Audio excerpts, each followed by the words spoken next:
have a whole new discussion on thoughts, and that is about cognitive distortions. And we have an expert here who is trained in this stuff, and we're going to have fun sharing with you a little bit about how these things can affect our thought processes.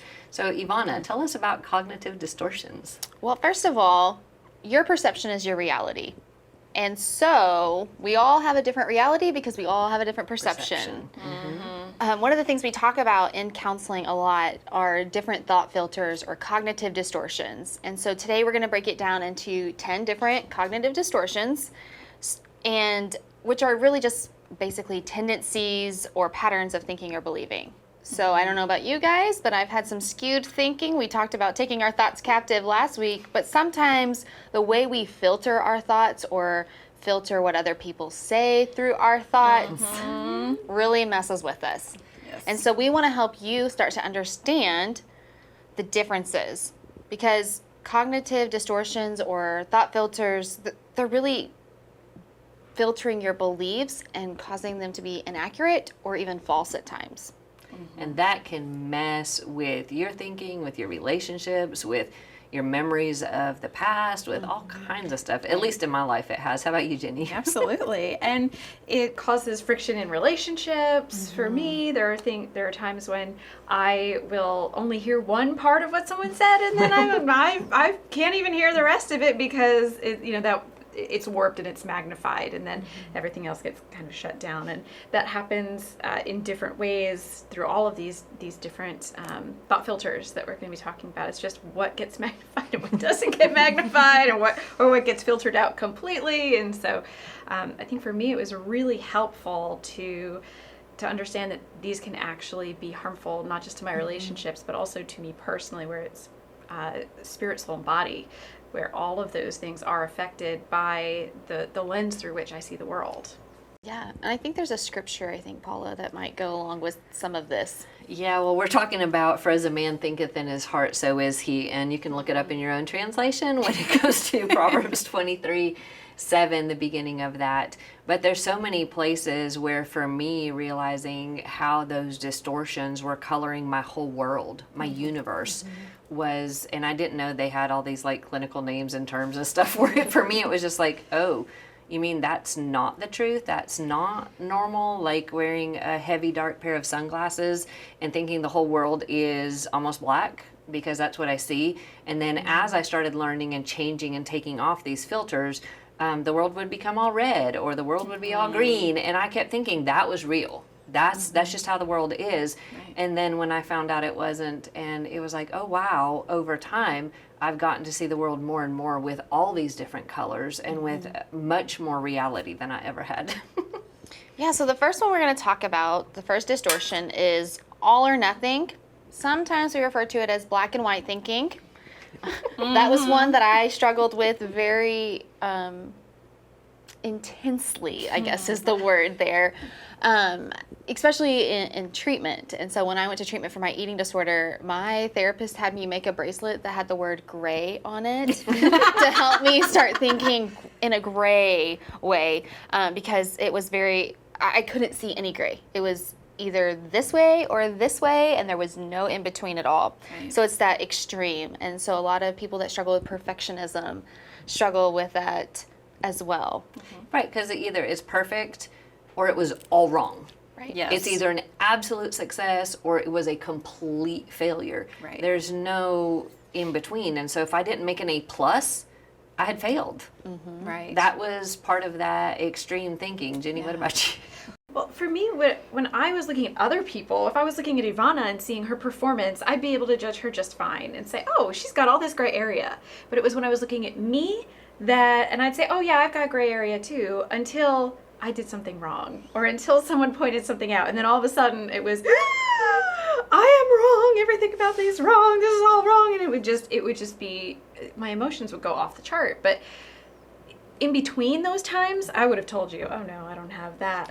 But when it really came down to it and I had to experience it, that's when it was that jolt of adrenaline that came in this idea of I'm totally wrong. And all of those negative thoughts about myself would just like pour in and that's when I knew, okay, that's when I got to decide that that's a thought filter, and I need to look at this. And I would actually have my counselor would have me make a continuum, and I would write it down and say, okay, so if failure's over here and success is over here, where are you on this scale? And I had to see it visually because I am such a visual person to say, oh, I'm right there instead of all the way on the failure side. So that was helpful for me. And one of the things that I noticed in my process is that I said the words always or never a lot. Yes. That's very black and white. That's not, never and always are not in between words. So, you know, especially when it came to like counting calories, like I have to eat this amount, or I will never lose weight, or I'll always gain weight. Number 2 is overgeneralization.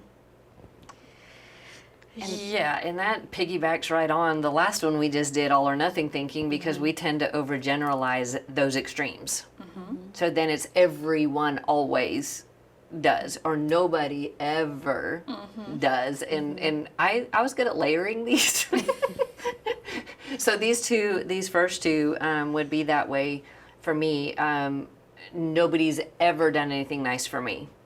Very definitely not true. But when I thought it, that was all I could see in that time frame. Or people are always mean to me, which again, very definitely not true. But when I read the world and saw things through that, then how was I not going to be depressed? If no one was ever nice to me and everybody was mean to me, I mean, my world was bad. Yes. Except that wasn't reality. Right. There were people mean and people who were nice and the in-between, and I just needed to reset my gauge. It was like my gauge was just broken, and I was judging everything off a broken gauge. I don't know. Well, we tend to, when we overgeneralize, we base it off of a single event. So my mom yelled at me. My mom always yells at me. Instead of saying, no, in that moment she might have yelled at me, but she doesn't always yell. Yeah, and if anybody has ever felt triggered before, then they will understand these thought distortions or cognitive distortions a whole lot. Because that's, when we're triggered, that we filter everything through a thought filter of some sort. So thought filter number 3 is catastrophizing. I was a queen of catastrophizing. I also had a bracelet that said that in treatment. Because I made, like, it was always the worst case scenario. Like, my therapist showing up late for a session is, oh my gosh, you know, I'm never going to have therapy, or, which I'm, you know, then including overgeneralization and black and white, but it's that huge catastrophizing, like, it's awful. It's the worst case scenario. Right. So like I'm late in traffic, stuck in traffic right then. It's not only am I not going to get there on time, but now they're going to hate me and the deal isn't going to go through, and then I won't be able to feed my children. I'm going to get fired. It's going to be, and it's just this whole scenario when it's just a delay in traffic. So those kinds of things where I would catch myself realizing that I took one little issue or problem or whatever, and I could extrapolate it out or just pin it all out into the future that the end of the world was going to come, and it was just all, it was all going to be the absolute worst. You know, my kid doesn't answer the phone, and that means they've died in a car accident, and now I got to plan a funeral. I know I'm laughing, but seriously, like this isn't joking. This is the way those thought processes go, where I'm learning to stop. Wait, stop. What is the actual fact right now? The fact is the traffic is backed up. That could change in the next 2 minutes. Or they didn't answer the phone this time, maybe they had it on vibrate, whatever it is, but realizing that there's other explanations. And it seems silly when you're not triggered, and we were talking about this, like, really, Paula, you would think that your kids are dead or something just because they're not answering the phone. But that's what it's all about. It's about blowing things out of proportion. Yes. I don't need to be triggered to go to that one with the phone if someone doesn't pick up the phone or if I can't reach them.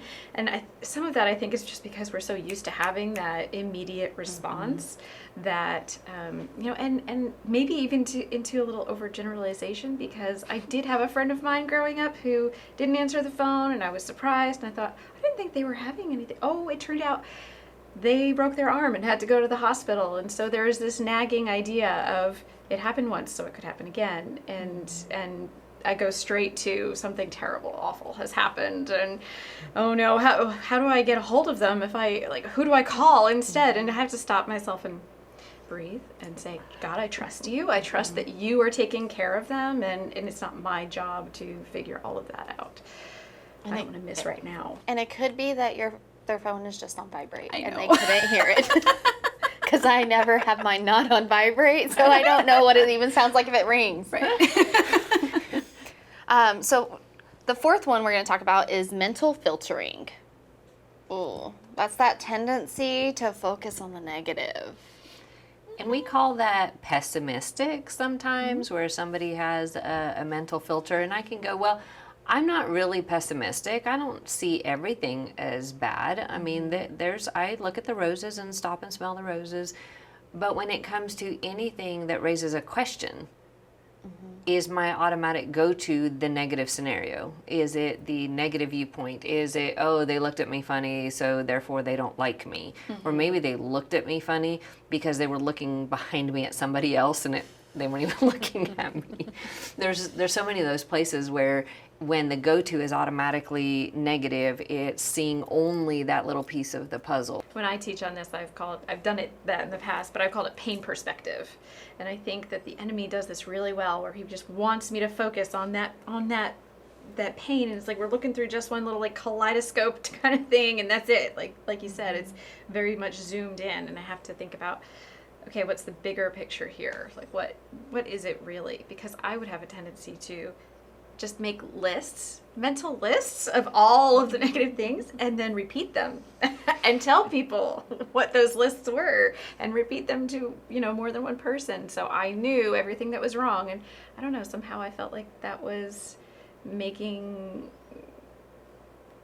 me more, effective in life. Like that was even, I had been seduced into thinking this is what I needed. I needed to have these lists of all of these negative things. Thank goodness. I don't feel that way anymore. Yes. Yay, God, for truth. Well, and when we're looking through the kaleidoscope or the binoculars, we aren't able to see any of the evidence that proves otherwise. Right. Which makes it where we go more towards, like Paula was saying, the negative versus the positive. All right, so number 5, jumping to conclusions. Sometimes it's also called mind reading or fortune telling. Anybody know anything about that?